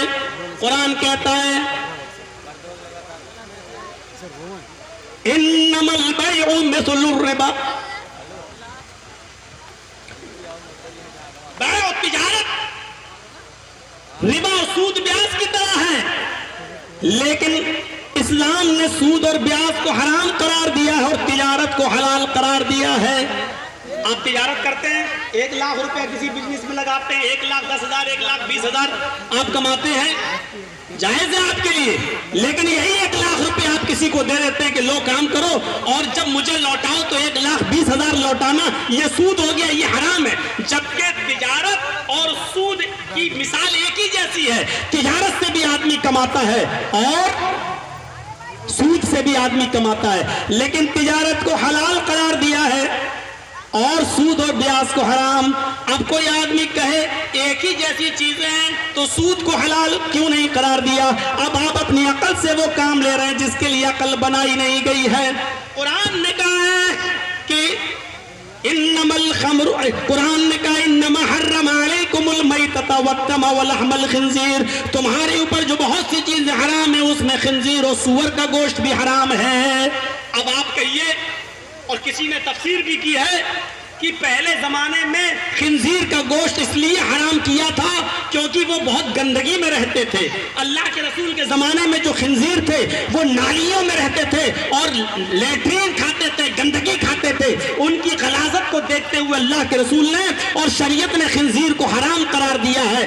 आज के इस दौर में खिंजीर गंदगी नहीं खा रहे हैं, उनके लिए बड़े बड़े फार्म हाउस बनाए जा रहे हैं, बड़े बड़े फार्म हाउस तैयार किए जा रहे हैं, उनके लिए बड़ा अच्छा खाना फूड तैयार किया जा रहा है। लिहाजा आजकल वो विटामिन और मिनरल्स की चीजें खा रहे हैं। लिहाजा आज जितनी सफाई और सुथराई के साथ सूअरों को पाला जा रहा है खिंजीर की परवरिश हो रही है, लिहाजा आज के इस दौर में अब सूअर को हलाल करार दिया जाए तो ये बेअक्ली की बात होगी, क्योंकि कुरान ने नफ्से सूअर को हराम करार दिया है। अब आप खंजीर का गोश्त नहीं खा सकते, चाहे पहले जमाने में वो गंदगी खाते हो इसलिए हराम किया था, और आज वो बड़ी अच्छी चीजें खा रहे हैं, कोई गंदगी नहीं खा रहा है, फिर भी वो हराम ही रहेगा, इसलिए कि शरीयत ने उसको हराम करार दिया है। मेरे भाइयों, अपनी अकल को मत दौड़ाओ, जो शरीयत ने जिसको हराम करार दिया वो हराम ही रहेगा, शरीयत ने जिसको हलाल किया वो हलाल रहेगा। आपको याद होगा मोहम्मद रफी, ये बहुत बड़ा अपना गुलूकार गुजरा है इंडिया का, हिंदुस्तान का बहुत अच्छा गायकार। एक मर्तबा ये हज करने के लिए गया, तो हज करने के बाद मक्के में हज करने के बाद फिर ये मदीना गए, तो रास्ते में कहीं बस रुकी, ये खाना वाना खाने के लिए ये लोग रुके, तो वहां अरब के कुछ देहातियों को देखा मोहम्मद रफी ने, अरब के कुछ देहातियों को देखा कि वो ढोल बजा रहे हैं और गाना गा रहे हैं, लेकिन बड़ा भद्दा गाना गा रहे हैं, ना आवाज, ना लय, ना राग, ना ढोल बजाना, ना दुफ बजा पा रहे, कुछ नहीं, बहुत भोंडा गाना गा रहे हैं, उनकी आवाज में चाशती नहीं, लताफत नहीं। तो मोहम्मद अली ने क्या कहा था इन अरब के इन देहातियों को का गाना सुनकर, ओ आज मेरी समझ में आया है अल्लाह के रसूल ने क्यों गाना हराम करार दिया। इन अरब के देहातियों का गाना सुना था इसलिए हराम करार दिया, इनकी भोंडी आवाज में गाना सुना इसलिए हराम करार दिया। अगर आज अल्लाह के रसूल जिंदा होते और हमारा गाना सुनते तो कभी हराम करार नहीं देते, क्योंकि हमारी आवाज बड़ी सुरीली है। तो मेरे भाइयों, लोग अपनी अकल से किसी को जायज भी कर लेते हैं और किसी को नाजायज भी कर लेते हैं। अगर आप अपनी अकल का इस्तेमाल करना चाहें तो आप देखिए, आज से 800-900 साल पहले एक फिरका उठा था जिसका नाम था बातनिया, जिसको करामता भी कहा जाता है, करामता, और जिसका एक बहुत बड़ा लीडर जिसका नाम था उबैदुल्लाह इब्न हसन उबैदुल्लाह इब्न हसन कीरवानी ने अपनी एक किताब के अंदर लिखा है, देखिए अकल का कैसे नाजायज इस्तेमाल किया। उसने लिखा है कि ये कितनी बड़ी बेअक्ली की बात है, ये कितनी बड़ी बदअक्ली की बात है कि लोग अपनी बहन से निकाह न करें और दूसरे की बहन बेटी के साथ निकाह कर लें, जबकि बहन अपने भाई के मिजाज को जानती है, उसके मिजाज से वाकिफ है, वो जानती है मेरे भाई का गुस्सा कब आता है, वो जानती है कि मेरे भाई का गुस्सा कैसे दूर होता है। एक बहन अपने भाई के मिजाज से अच्छी तरह वाकिफ है, वो खूबसूरत भी है, वो हसीन है और जमील भी है, लेकिन ये कितनी बड़ी बदअक्ली की बात है कि एक भाई अपनी खूबसूरत बहन को और हम मिजाज बहन को छोड़कर दूसरे की बहन से शादी कर लेता है और अपनी बहन को किसी दूसरे के हवाले कर देता है। जबकि फिर आगे लिखता है, जब हमारी बहन हमारे लिए खाना बना सकती है, हमारा परेशानी में सर दबा सकती है, हमारे लिए बिस्तर बिछा सकती है, हमें दवा खिला सकती है, हमारा मजबूरी और परेशानियों में हमारा ख्याल रख सकती है, तो फिर शादी करके उसके साथ जिनसी तस्कीन और जिनसी लज्जत हासिल क्यों नहीं की जा सकती है। और आगे वो लिखता है, ये कितनी बड़ी बेवकूफी की बात है कि अपनी हसीन और जमील और खूबसूरत सरमाए को और हसीन और जमील बहन को किसी दूसरे के हवाले कर दो और दूसरे का कबाड़ खाना उठाकर अपने घर पे ले। ये इसी अकल का नाजायज फायदा हुआ। और मैं पूछना चाहता हूं आपसे, आप लाख कहिए कि समाज इजाजत नहीं देता, ये इजाजत नहीं देता, वो इजाजत नहीं, ये सब कहने वाली बात है, लेकिन मुझे ये बताइए कि अकल के तौर पर उसने कौन सी गलत बात कही थी। अगर अकल ही को आप दखल देंगे और हर चीज अकल से सोचेंगे तो आप बताइए अकली तौर पर इसमें क्या बुराई है कि मैं अपनी खूबसूरत बहन को किसी ऐसे इंसान के हवाले कर दूं कि जिसकी जिंदगी से हम वाकिफ नहीं है, जिसके गुस्से गर्मी से हम वाकिफ नहीं है, जिसकी राजदाराना जिंदगी से हम वाकिफ नहीं है, हम अपनी बहन को उसके हवाले कर दें और दूसरे की बहन को हम ले आए जिससे हम वाकिफ नहीं है। आप बताइए अकली तौर पर अकल क्या कहती है। अकल कहती है कि अपनी बहन से खुद निकाह कर लो, क्योंकि उसको उसके मिजाज से हम वाकिफ हैं, उसके सरश्त से हम वाकिफ हैं। इसलिए अपने घर के माल को दूसरे के घर में हम क्यों दें? अकल तो यही कहती है। शरीयत एक अलग चीज है। मैं कहना चाहता हूं मेरे भाइयों, जहां अकल काम करना बंद कर देती है वहां फिर वही इलाही की जरूरत पड़ती है। अब हमारी अकल तो कह रही है कि बहन और बेटी के साथ निकाह करने में कोई बुराई नहीं है, लेकिन हमारी अकल अब यहां दायरा ही नहीं है, वो काम करना बंद कर दी। शरीयत कहती है कि बहन के साथ निकाह करना हराम है, बेटी के साथ निकाह करना हराम है, आप नहीं कर सकते हो। अब शरीयत की जगह जरूरत इसलिए पड़ी है कि अकल ने जब काम करना बंद कर दिया है, अब हम अकल को दखल नहीं दे सकते, शरीयत ही की बात को मानेंगे। और शरीयत की बात को मानना ही मेरे भाइयों इबादत है। इसलिए हम अपने तमाम कामों में ये देखें कि इबादत क्या है और अल्लाह और उसके रसूल की मर्जी क्या है, शरीयत क्या कहती है।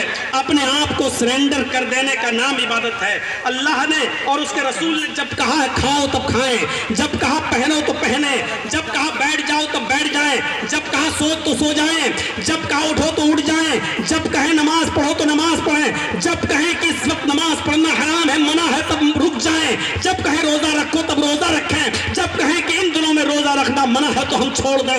इसी का नाम शरीयत है, इसी का नाम इबादत है। और इसी इबादत में मेरे भाइयों अकल को दखल नहीं है। अब शरीयत में वही चलेगा।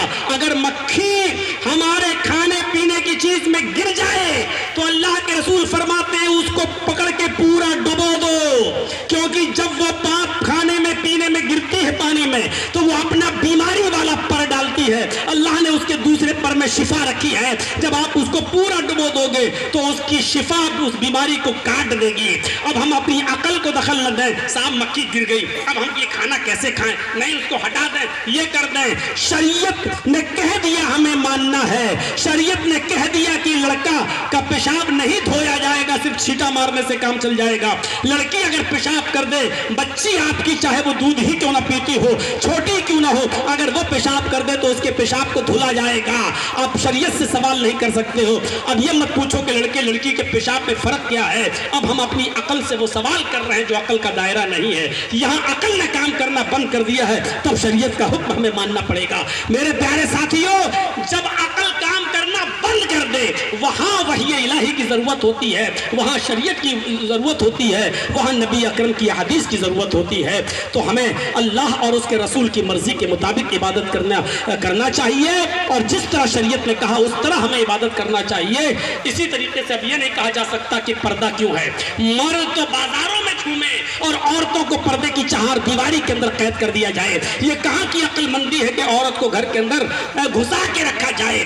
जिस खालिक कायनात ने उसको बनाया है उसी ने हमें हुक्म दिया है और उसके अब हम अगर औरत को आजाद करते हैं तो फितरत के साथ बगावत करते हैं और कुदरत के हुक्म के साथ बगावत कर रहे हैं, क्योंकि वो जानता है कि औरत को पर्दा क्यों करना चाहिए, औरत को घर में क्यों रहना चाहिए। वक़रना फी बुयूतिकुन्ना में क्या मसलहत है, ये वही जानता है जिसने औरत को पैदा किया है।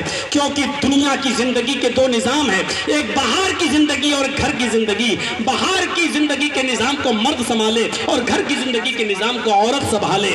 ये दो और दोनों के काम बटे हुए हैं। औरतों को घर के काम संभालने के लिए पैदा किया गया है, मर्दों को बाहर के काम संभालने के लिए पैदा किया गया है।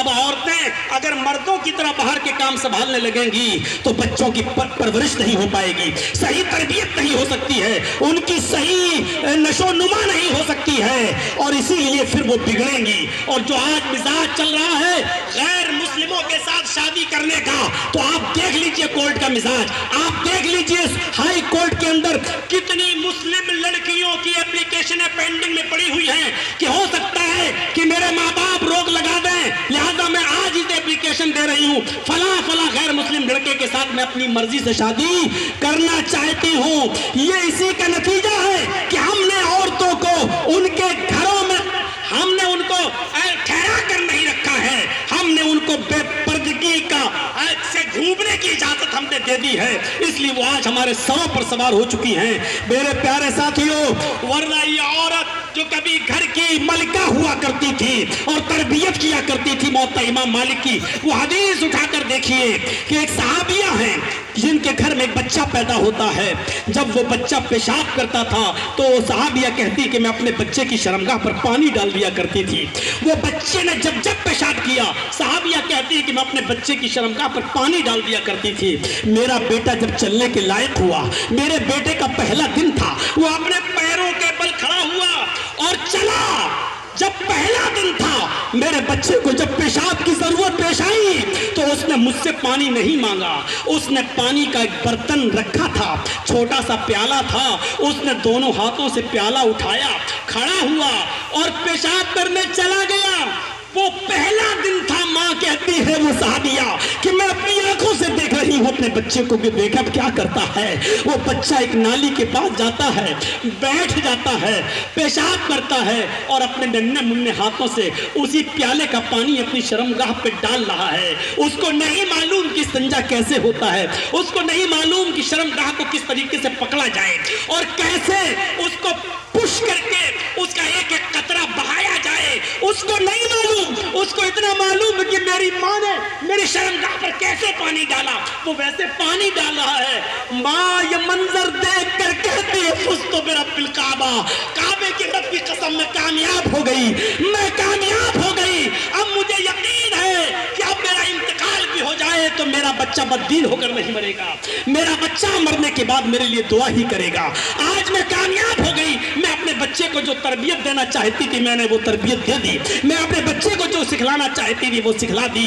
आज की माएँ गौर करें, इस जलसे में जो औरतें आई हैं वो गौर करें, अपने 5-5 और 6-6 साल के बच्चों की भी पैंट की चैन खोलकर खड़े होकर अपनी आंखों के सामने पेशाब करवाती हैं। वो गौर करें और वो माएँ भी गौर करें कि जिनके बच्चे MBBS करने के बाद, MBA करने के बाद, MD करने के बाद, MS करने के बाद, MTech और BTech करने के बाद भी आज जब वो पैंट की चैन खोलकर गधे और कुत्ते की तरह खड़े होकर जब वो पेशाब करते हैं तो वो माएँ गौर करें कि उन्होंने अपने बच्चों को क्या पढ़ाया।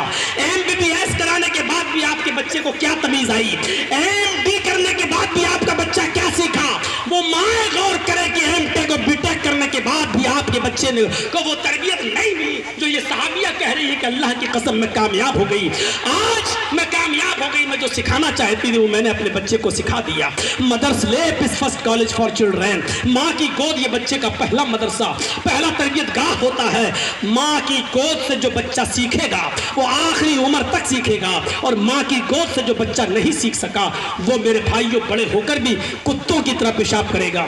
बल्कि कुत्तों में तो फिर भी थोड़ी सी तमीज होती है कि वो पेशाब करता है तो एक पैर उठा लेता है ताकि छींटे ना आए। हम कुत्तों से भी बुरी तरह पेशाब करते हैं कि दोनों पैरों को जमीन पर रखकर ऐसी जगह पर पेशाब की धार मारते हैं कि अपने कपड़ों पर उसकी छींटे आती हैं। हम कुत्तों से भी ज्यादा गिर चुके हैं, उनसे भी ज्यादा गहरे हो चुके हैं। इतना पढ़ने और लिखने के बाद भी हमें इतनी तमीज नहीं आती है।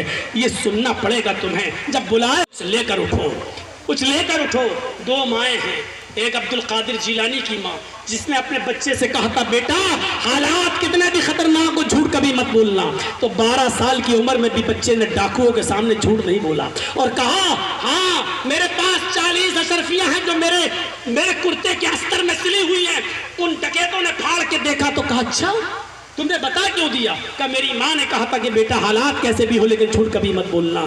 तो इतनी सी बात का इतना असर पड़ा कि सारे डकैतों ने लूटा हुआ माल वापस कर दिया, तौबा कर लिया, इस्तिग़फ़ार किया और उस बच्चे की बात से मुतासिर होकर सब के सब बाअमल बन गए और नेक बन गए। उस एक बच्चे की इतनी सी बात, अपनी माँ, उसकी माँ ने कौन सी तरबियत दी? और एक माँ वो थी सुल्तान डाकू की।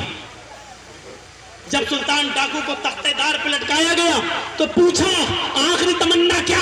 तो कहा कि मैं आखिरी तमन्ना यह है कि मैं अपनी माँ के सामने मरना चाहता हूँ। उसकी माँ को बुलाया गया, पूछा कि लो तुम्हारी माँ आ गई, मुलाकात कर लो, अब क्या चाहते हो? उसने कहा कि अगर मेरी तमन्ना पूरी कर सकते हो तो करो। कहा क्या है? कहा मैं चाहता हूं कि मुझसे पहले मेरी माँ को फांसी के फंदे पर लटकाया जाए। पूछा गया क्यों? कहा कि मुझे इतना बड़ा डाकू बनाने के लिए, इतना बड़ा डकैत बनाने में मेरी माँ का किरदार है। जब मैं छोटा सा 6 साल का और जब मेरी माँ ने मुझे पैसा दिया था कि जाओ एक अंडा ले आओ, तो मैं दुकान पे गया और एक अंडा लेके आया। मैंने दुकानदार को पैसा नहीं दिया और वो भी भूल गया और मैं अंडा लेके आया। मैंने अपनी माँ को वो अंडा दिया और कहा माँ मैंने दुकानदार को बेवकूफ़ बना दिया। उसने कहा पैसा, मैंने कहा दे तो दिया, लेकिन दिया नहीं था और वो पैसा लेके आया। माँ ने अपने बच्चे को सीने से लगाया और पीठ थपथपाई और कहा बेटा चलो ये एक पैसा शाम के काम आ जाएगा।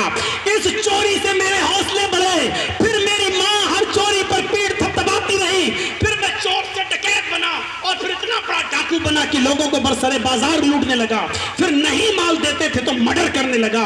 फिर आखिर पकड़ा गया और कानून के शिकंजे ने हमको फांसी के फंदे पे लटकाया। इस फांसी के फंदे पे लटकाने वाली कोई और नहीं, मेरी माँ है। लिहाजा मेरी माँ को फांसी के फंदे पे लटकाया जाए। तो माँ तरबियत कर देती है, माँ अच्छा और बुरा बनाती है। जो बच्चा माँ की गोद से ये सब नहीं सीख सका तो माफ कीजिएगा, कोई यूनिवर्सिटी और कोई कॉलेज आपके बच्चों को वो तरबियत नहीं दे सकते जो तरबियत माँ की गोद दे सकती है। बड़े मुबारकबाद के लायक हैं ये स्टाफ मदरसे का मौलाना अतहर और मौलाना अब्दुल हलीम मदनी जैसी शख्सियतें जिन्होंने आपके इलाके में ये निस्वा कायम किया है, लड़कियों का इदारा कायम किया है। अपनी बच्चियों को भेजिए। आज मेरे भाइयों जो माहौल है ख़ास तौर पर हमारे मुल्क का, हिंदुस्तान का, उस माहौल की तरफ आप नज़र डाल के देखिए। कुछ बोलने के लायक नहीं रहा है, कुछ भी कहने के लायक नहीं रहा है। पर्दे पे बोलो तो वो भी उनको आप दुश्मनी नजर आती है, हिजाब पे बोलो तो उनको भी आप कानून के खिलाफ बोलना नजर लगता है। अब जबान खोलना ही मुश्किल हो चुका है। ऐसे माहौल के अंदर अपनी बेटियों को बचाना, उन्होंने साफ तो और उनके लोग स्टेजों पर कह रहे हैं जो एक मुसलमान लड़की को अपने घर का बहू बनाए, अपने घर की बहू बनाएगा उसको ये इनाम दिया जाएगा, उसको ये इनाम दिया जाएगा। खुलकर वो ऑफर पे ऑफर दे रहे हैं। वो प्यार है। आपने अगर ऑफर दे दिया तो ये लफ्ज़ जिहाद कहलाया जाएगा। हम आह भी करते हैं तो हो जाते हैं बदनाम, वो कत्ल भी करते हैं तो चर्चा नहीं होता। मेरे भाइयों बहुत संभले हुए रहने की ज़रूरत है और इन दीनी इदारों में अपनी बच्चियों को भेजिए। इन इदारों से पढ़कर आपकी बच्चियां निकलेंगी तो आपकी खिदमत करेंगी, आपकी सेवा करेंगी और आपके मरने के बाद आपके लिए रब्बिग़फिरली बोले वाले दैया पढ़ेंगी, आपकी मग़फ़िरत की दुआ करेंगी। अगर इन मदरसों से आपने अपनी बच्चियों को आलिमा और फाज़िला नहीं बनाया तो याद रखिए आप अपनी बच्चियों से कोई उम्मीद मत रखिए, क्योंकि जिस टाइप का माहौल फेसबुक और सोशल मीडिया की दुनिया पे चल रहा है वो आपको मालूम हो या ना हो, आपसे ज़्यादा आपके बच्चे सोशल मीडिया से वाकिफ हैं, आपसे ज़्यादा मोबाइल चलाने में आपके बच्चे एक्टिव हैं। आपकी उम्र 50 साल हो चुकी है लेकिन आपको फ़ोन रिसीव कैसे किया जाए इसके अलावा कुछ नहीं आता है। आपके बच्चों को सब कुछ आता है कि ये तकरीर कैसे डाउनलोड हो, ये गेम कैसे डाउनलोड हो, ये मूवी कैसे डाउनलोड हो। और छोटी छोटी बच्चियों के जो डांस बेहूदगी के साथ आ रहे हैं, मेरे भाइयों ये 9-10 साल की बच्चियों को भी आवारा बना रहे हैं। ये सिस्टम ऐसा हो चुका है। अब कोर्स भी ऐसा दाखिल हो गया है कि जहां C4 कंडोम पढ़ाया जाने लगे और हमारे कोर्स में C4 कैड छोड़ दिया जाए और C4 कंडोम आ जाए तो सोच लो कि हमारी जनरेशन को कहां ले जाने की तैयारी हो रही है, हमारी पॉपुलेशन को कहां ले जाने की तैयारी हो रही है और हमारे छोटे छोटे बच्चों की ज़हनियत में क्या घुसाने की तैयारी हो रही है। अब दीनी मदारिस के अलावा आपके बच्चों की इस्लाह कहीं नहीं हो सकती है। खुदारा मैं दामन फैलाकर भीख मांगता हूं आपके सामने, इन मदारिस इस्लामिया की हिफाजत कीजिए, अपने बच्चों को इन मदारिस इस्लामिया में पढ़ाइए, अपने बच्चों को, लड़कियों को और अपनी बच्चियों को इन मदारिस इस्लामिया में भेजिए और इनको दीन का शहसवार बनाइए। अब ये दीन की हिफाजत करना बड़ा मुश्किल हो चुका है। मेरे प्यारे साथियों आप देख लो कि हम जेल में गए तो मीडिया ने क्या उछाला, हम जेल में जिस धारा में गए वो तो बयान नहीं हो रहा है, लेकिन मीडिया ने दिखाया ये जहरीला मौलवी, ये बंगाली मौलवी, ये ममता का मौलवी, ये जहर उगलने वाला मौलवी। और गौर करो अगर हमने जहर ही उगला तो पूरे हिंदुस्तान में हमारे ऊपर केस क्यों नहीं है। हाई कोर्ट ने मुझे इसी बात पर जमानत दी कि जब तुम कह रहे हो कि इतना बुरा है दंगे और फसाद तो पूरे हिंदुस्तान में इसके ऊपर मुकदमा क्यों नहीं है। जब ये इतना ही खिलाफ बोलता है तो कहीं FIR क्यों नहीं है। सरकारी वकीलों को डांटा और हाई कोर्ट ने यह कहकर जमानत दी कि पूरी फाइल पढ़ने के बाद ऐसा महसूस होता है कि पॉलिटिकल सरकार राजनीतिक षड्यंत्र का शिकार बनाया गया है और मीडिया के दबाव में आकर ये गलत फैसला सुनाया गया है। मेरे भाइयों, आज भी हमारे मुल्क हिंदुस्तान में इंसाफ जिंदा है। अगर एक कोर्ट से इंसाफ नहीं मिलता तो दूसरी कोर्ट में कुछ देर जरूर लगती है, लेकिन इंसाफ मिलता है। तो आप अपने बच्चों को दीनी इदारों में भेजिए। यही चंद बातें मुझे आपके सामने रखना थी। बहुत थका हुआ था, बिल्कुल गया था थोड़ी देर, चलो कमर सीधी कर लूं। अभी मैं लेटा ही था कि फौरन खबर आ गई कि बारिश हो रही, चलिए स्टेज पर। मैं न तो कोई जहनी तौर पर तैयार था, न आने के बाद मुझे कोई रेस्ट मिल सका। इसलिए मेरे भाइयों, टूटे फूटे अल्फाजों में जो बोलना था बोल दिया। हमें अपनी मुहाफिजत करनी चाहिए, इस्लाम को बचाना चाहिए, अपने बच्चों को दीन से जोड़ना चाहिए, इबादत अल्लाह और उसके रसूल की मर्जी के मुताबिक करना चाहिए। हम दुआ करते हैं, बार इलाह इन मदारस इस्लामिया की हिफाजत फरमा। ऐ अल्लाह, हमें इबादत शरीयत के मुताबिक करने की तौफीक अता फरमा। अपनी अकल को नाजायज दखल देने से हमें बचा ले। बार इलाह, जब तक तो हमें जिंदा रख, इस्लाम पे जिंदा रखना, और जब हमारा खात्मा हो तो ईमान पर हमारा खात्मा फरमाना। वमा अलैना इल्लल बलागुल मुबीन व आखिरु दावाना अनिल हम्दुलिल्लाहि रब्बिल आलमीन। अस्सलामु अलैकुम व रहमतुल्लाहि व बरकातुहू।